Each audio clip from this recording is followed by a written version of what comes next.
So once you open up the school website, you are going to go to the settings area here on the right side of the screen. And then you're going to go to the general section on the left side. Now in the group name, you're going to change it to closed. This is going to indicate to other people that you are planning on closing the group or the community chat. Afterwards, go to the bottom and select Update Settings.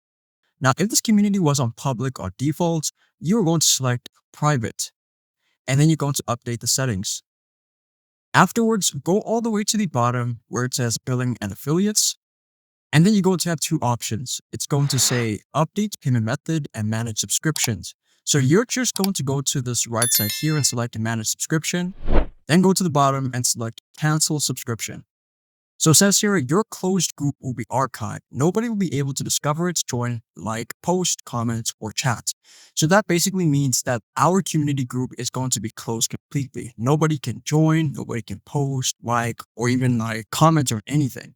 Then afterwards, all you need to do is simply just tell them why you're canceling it, and you can just tell them like, this was a test run for a workshop, and then you're going to select Cancel Subscription. Then it's going to say your group has been archived. Nobody can discover it, and your payouts are paused. Your custom URL will be available for others to claim. And there you go.